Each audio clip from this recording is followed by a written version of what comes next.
겸 삼도수 군통제사 행 전라자도수 군절도사 이순신이 외적을 불태워 무찌른 일로 올린 장계. 바다는 잠잠했지만 장군의 가슴속은 불길처럼 타올랐다. 외적들은 감히 조선 땅을 짓밟고 백성을 죽이며 마을을 불태웠다. 장군은 결코 이들을 용서할 수 없었다. 바다를 지배하는 조선 수군의 힘을 보여줄 때였다. 신중하게 적의 동향을 살피고 망장을 세워 정탐하며 완벽한 전술을 준비했다. 그리고 마침내 적의 배를 불태우고 외적들을 섬멸하며 승리를 거두었다. 하지만 승리의 기쁨도 잠시, 장군은 다시금 분노와 절망을 느껴야 했다. 외적들은 명나라를 앞세워 간사한 말로 화친을 운운했다. 아직도 백성을 죽이고 약탈하면서도 입으로는 평화를 말하는 외적들의 이중적인 태도는 뻔뻔하기 이를 데 없었다. 그런데 더 기막힌 것은 명나라였다. 너희는 전쟁을 멈추고 물러가라. 명나라에서 온 선유문은 장군의 눈살을 찌푸리게 했다. 도대체 누구의 전쟁을 막겠다는 것인가? 외적들이 여전히 조선 땅을 유린하고 있는데 그들과 싸우지 말라고? 도리어 조선 수군이 문제라도 되는 듯한 이 오만하고 무책임한 태도는 무엇이란 말인가? 장군은 이를 악물었다. 조선을 위해, 백성을 위해 다시 한번 싸워야 했다. 아무도 믿을 수 없었다.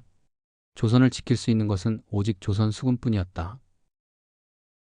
겸 삼도수 군통제사 행 전라자도수 군절도사 신 이순신은 적군을 섬멸한 일을 삼가 전해드리옵니다. 거제와 웅천의 수많은 적들이 여러 척의 배를 모아 대오를 지어서는 진해와 고성 등의 제멋대로 출몰하며 민가를 불태우고 사람을 학살하며 물건을 약탈한다고 하기에 그 사이를 오가며 형세를 엿보아 토벌하던 참에 각 처의 망보는 삼봉우리의 망장을 정하여 보낸 다음 적들의 배를 정확히 살피다가 즉시 보고하라고 하였습니다. 이달 3월 초 3일 미시에 고성 땅 벽방산의 망장 제한국이 보내온 보고가 당도했는데 당일 새벽에 왜군의 대선과 중선 31척이 나란히 거제 장목면 영등포를 출발하였는데 그중 21척은 고성 경내 당항포로 7척은 진해 경내 오리량으로 3척은 저도로 향했습니다. 라고 했습니다. 신은 그 즉시 경상우 수사 원균, 전라우 수사 이역기 등에게 전령하여 다시금 엄하게 단속하게 하는 한편 순변사 이빈에게도 지난번 약조대로 군마를 거느리고 전진하여 무태 오른 적을 토벌하라고 후에 이문하였습니다. 같은 날 술시에 삼도의 여러 장수들을 남김없이 통솔하여 한산도 바다에서 배를 출발한 다음 어둠을 틈 타 몰래 행군하였으며 이경 즈음에는 거제도 안쪽 지도 바다 가운데서 밤을 보냈습니다. 초사일 첫 새벽에는 전선 20여 척을 견내량에 남겨두어 불의의 사태에 대비하였고 세계읍에 가볍고 빠른 배 30척을 동원한 뒤 수군 조방장 어영담을 인솔 장수로 삼아 당항포와 오리량 등 적선이 머물고 있는 곳으로 군사를 몰래 급파했습니다. 신은 이역기, 원균과 함께 대군을 거느리고 영등포와 장문포에 있는 적진의 앞 바다인증도 바다 가운데서 하객진을 펼치어 바다를 가로막음으로써 앞으로는 군사의 위세를 보이고 뒤로는 적의 퇴로를 막았습니다. 그러자 외선 10척이 진해와 선창으로부터 나와 해안을 따라 저어가거늘 조방장 어영담 인솔하에 있던 여러 장수들이 일시에 돌진하여 좌우로 협공하니 외적들이 모두 배를 버리고 무태에 올랐습니다. 이에 배들을 남김없이 부수어 불살랐습니다. 녹도만호 송효종은 외선에 사로잡혀 있던 고성의 정병 심거원과 진해의 관비 공금 그리고 함안 양가집 규수 남월 등을 구해 돌아왔습니다. 이들 외에 사로잡혔던 2명은 외적들이 머리를 베어서는 버리고 가버렸습니다. 당항포로 들어가 정박해 있던 외선 21척은 타오르는 연기를 바라보고는 모두 기세가 꺾였습니다. 스스로 궁지에 몰렸음을 알고 무태 올라 진을 치거늘 순변사 이빈에게 다시금 독촉 이문을 보냈고 또 어영담에게 명령하여 휘하 여러 장수들을 거느리고 곧장 그곳으로 향하도록 하였습니다. 그러나 마침 저녁 조수가 이미 빠지고 날조차 어두워진 터라 당항포 포구를 가로질러 막고서 밤을 지냈습니다. 이튿날인 초5일 새벽에 신과 이역기는 큰 바다의 진을 치고 밖에서 생겨날 변고에 대비했고 어영담은 여러 장수들을 거느리고 포구 안으로 곧장 들어갔는데 그날 미시 즈음에 당도한 어영담 등의 급보에 외적들은 모두 도망쳤고 외선 21척에는 기와와 왕죽이 가득 실려 있기에 모조리 깨뜨리고 불태웠습니다. 라고 적혀있는 바 전라우 수사 이역기에게도 보고하였습니다. 여러 장수들의 보고해온 내용도 똑같이 보고하였습니다. 이에 외의 잔당들은 감히 항전하지 못하고 배를 버린 채 밤중에 도망쳐 버렸습니다. 이러한 때에 수군과 육군이 호응하여 일시에 협공했더라면 적을 거의 섬멸할 수 있었을 것입니다. 그러나 수군과 육군이 주둔하고 있는 곳이 서로 멀리 떨어져 있어 신속히 소통할 수 없는 탓에 세장 안의 적군을 모조리 잡아들이지 못한 것이 참으로 분통하지만 고성, 진해, 횡천에 있던 적들이 이제부터는 뒤를 살피며 삼가는 마음이 생겼을 터 제멋대로 드나들지는 못할 것입니다. 이날 수군 전원이 합세하여 대양을 가득 메우고 포성을 울려 하늘을 뒤흔들며 동서로 진을 바꾸면서 짐짓 공격하는 듯한 자세를 취하자 영등포, 장문포, 제포, 웅천, 앙골포, 가덕, 천성 등지에 운거하던 적들이 바로 공격당할 것을 두려워하여 엎드려 지내던 막집을 모조리 제 손으로 태웠고 위협이 무서워서 굴속으로 기어 들어가서는 자취도 그림자도 감추었습니다. 그런데 초육일에 고성 땅 아자암포에서 출항하여 순풍에 돛을 달고 꼬리에 꼬리를 물며 거제읍 앞 흉도 앞 바다로 향하려는 차에 남해 현령 기호군이 급보를 보내왔는데 당일 오시경에 외의 소선 한 척이 고성 변계에서 무태 올랐는데 우리 배로 오도록 불러놓고 보니 그 행색이 혹은 붉은 옷을 입고 혹은 푸른 옷을 입었으며 명나라 사람이 둘, 외인이 8이었습니다. 라는 내용이었습니다. 보고와 아울러 명나라 군사가 가지고 온 패문을 보내왔기에 신이 자세히 살펴보았더니 명나라 도사부의 담 아무개가 보낸 선유문이었습니다. 내용을 읽어보니 다음과 같았습니다. 본 도사부에서 황제의 성지를 받들고 와 선유한다. 일본의 장수들은 모두가 온 마음을 다해 귀화하려 하고 있다. 충순함으로써 진심을 바쳐오면서 어제 이미 표문을 갖추어 주청했고 지금은 성지의 책봉이 내려오기만을 기다리고 있다. 이미 대사를 황제의 뜻에 맡겼기에 일본의 여러 장수들은 모두 무기를 내려놓고 병사들을 쉬게 하여 본국으로 돌아가고자 한다.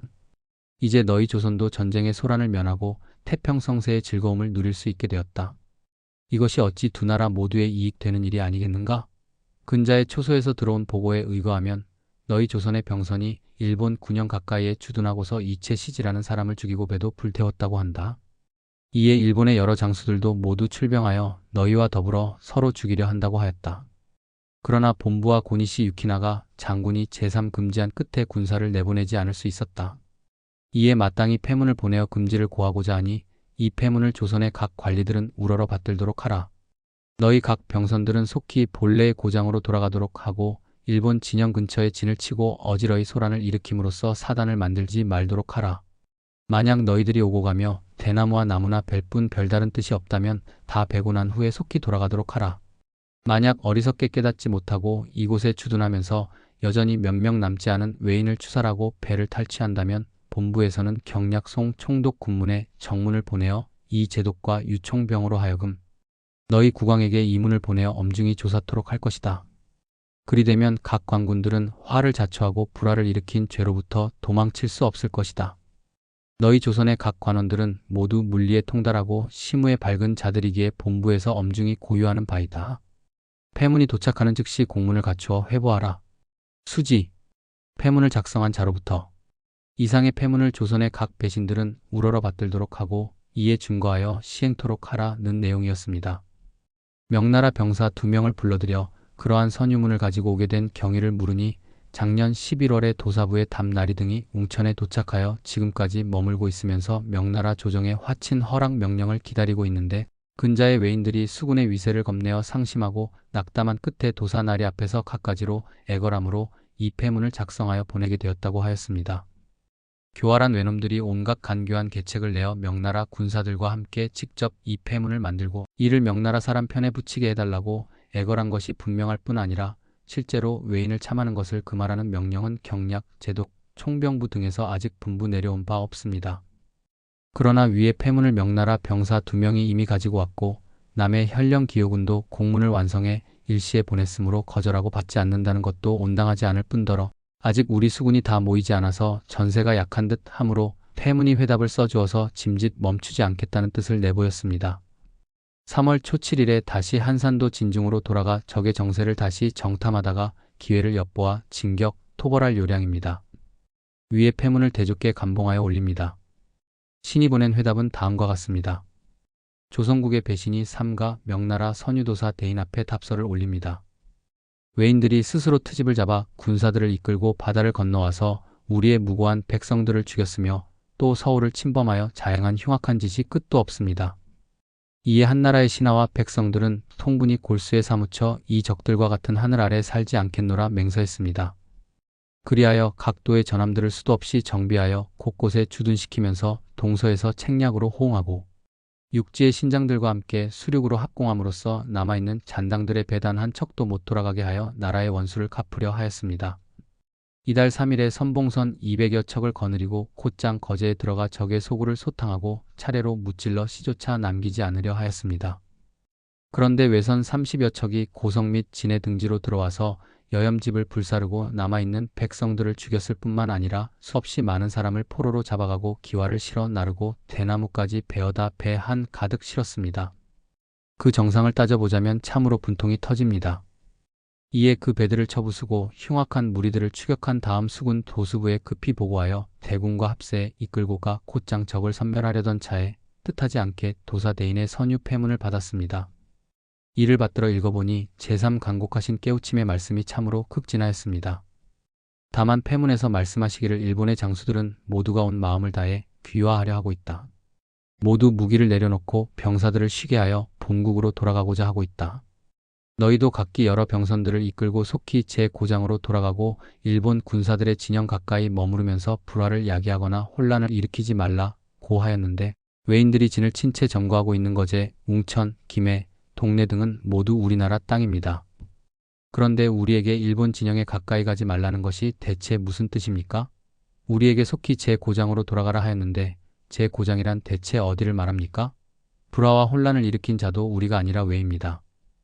외인은 권모술수와 거짓에 능하여 예로부터 신용을 지키는 의로움이 있다는 말을 들어보지 못했습니다. 저 흉악한 무리들이 아직도 악행을 멈추지 않은 채 연안으로 물러나 한 해가 다 가도록 돌아가지 않고 있으며 이곳저곳을 날뛰며 사람과 재물을 약탈하는 것이 전보나 배나 더하니 무기를 집어넣고 바다를 건너가고자 하는 뜻이 과연 어디에 있단 말입니까? 지금 저들이 강화하겠다는 말은 실로 거짓입니다. 그러나 대인의 뜻을 감히 어길 수 없으니 우선 시일을 넉넉히 주시면 곧 우리 임금께 급히 보고하도록 하겠습니다. 엎드려 비옵건대 대인께서 이 뜻을 살펴주시어 따르고 거스르는 도리를 알게 하여 주신다면 천번 만번 다행한 일이겠나이다. 위의 단문에는 신과 원균 및 이역기의 이름을 같이 기록하여 보냈습니다. 담도사라고 부르는 사람이 어느 달 어느 날쯤 웅천에서 내려왔는지 이 여부를 도원수 권율에게 탐문하여 회답해 달라고 기별하였습니다. 위에 나오는 명나라 군사와 같이 온 자는 우리나라 사람으로 포로로 잡혀갔던 상주의 사갓집종 희순이라는 자인데 그는 외나라 말을 할 줄 알아 통역을 겸하여 왔습니다. 명나라 군사에게 희순을 다시 데려갈 수 없는 일에 관해 이치의 근거해가며 타일렀더니 망설이며 결정하지 못하였습니다. 또다시 타이르기를 빌고 항복하고자 이곳에 온 우리나라 사람을 어떻게 다시 데리고 갈 수 있느냐고 하였더니 명나라 군사는 말문이 막혀 대답도 못하고서 그대로 남겨두고 돌아갔습니다. 희순에게 적중의 형세와 명나라 군사가 나오게 된 원인을 아울러 신문하니 이렇게 공수했습니다. 상주 서문 밖에 사는 사람으로서 작년 4월 서울에서 내려온 외적에게 사로잡혀 부산으로 왔습니다. 그 후 외놈들은 진주성을 함락하고 다시 부산으로 돌아왔습니다.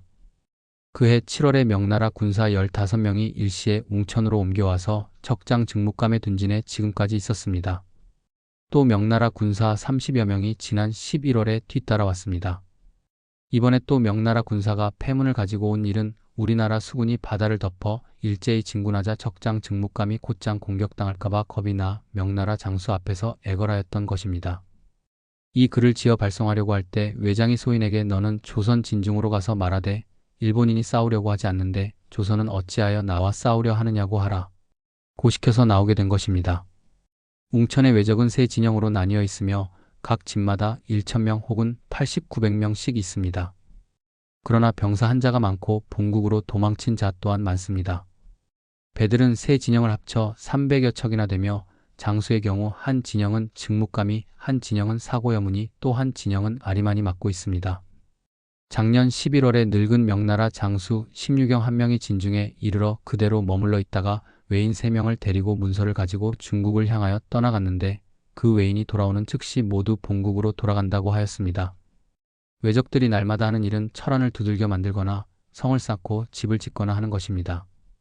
군량은 이달 초에 중선 6척에 가득 싣고 왔습니다.